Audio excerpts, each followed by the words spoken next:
I know for a fact that cows are the most peaceful beings on the planet. As a child, I could only have wonder and absolute love for the cows who were just doing their thing around the place. You know, for me, it was like, wow, they're great and I hope they're always here. And that was in stark contrast to the way in which they were treated by my father and the way in which he wanted me to see them.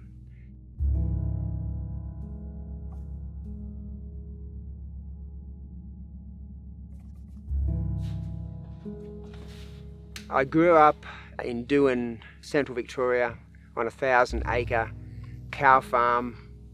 I would see the normal agricultural practices that Dad did, and I saw the surrounding farmers, what they did, and these are supposedly normal practices. And let's face it, I was traumatised, and I saw other kids. We'd sort of speak about it and then not speak about it, sort of thing, and then just accept it, whatever. But I think kids in farming life get traumatised by what's happening to the fellow animals around them. And you know, as kids do, they work it out and somehow rationalise it. And then before you know it, they're adults and a lot of them repeat what they're doing, even though they've been traumatised by what they've seen.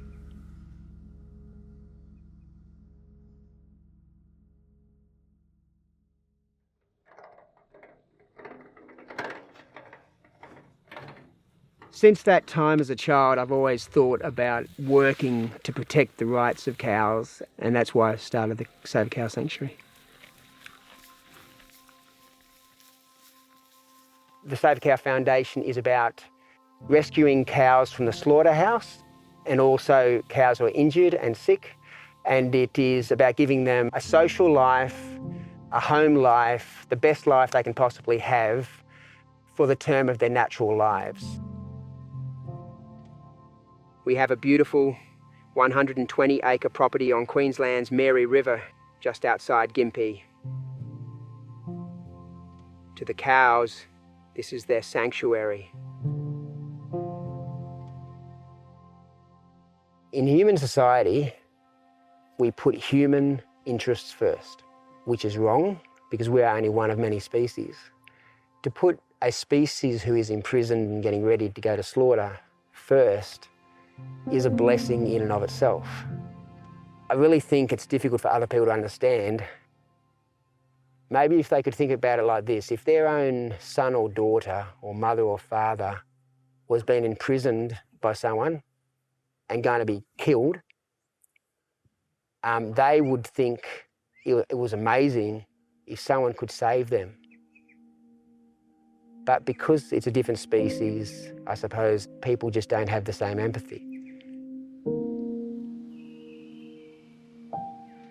At the Save a Cow Foundation sanctuaries, we have cows who are as old as 30. In the meat industry, cows are murdered between a couple of days old and 2 years old, sent to the slaughterhouse. They're just babies and children.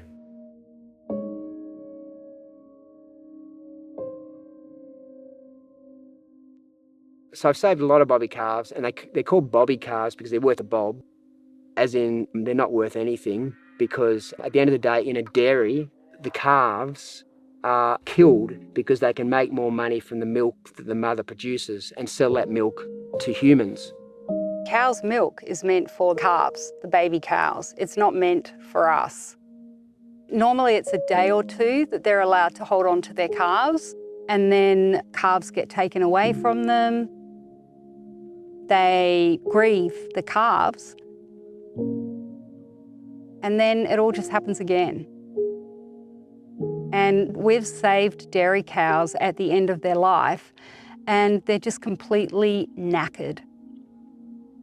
It's like a human who has 4 children, but each one of them gets taken away from them.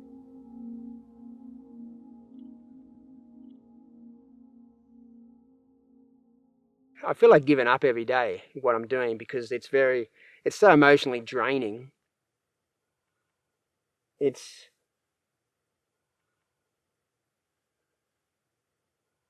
it's like I'm in prison. My prison is having to witness and do my best for those who I can save, and having to contest with and change and try and free as many as I can.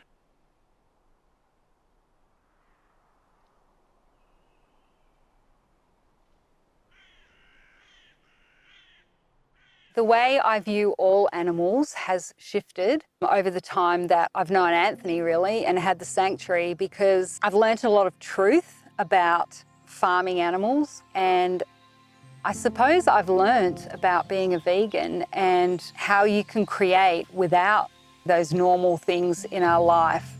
It makes you see how there are so many different choices out there that you can choose that are still just as delicious. I mean, if something incredible does happen and things turn around financially, I would like to open up sanctuaries all around the world. That's the dream. The idea is to have a place where people can come and eat vegan food, stay for the night, a place where we can make kindness real by standing up for their rights.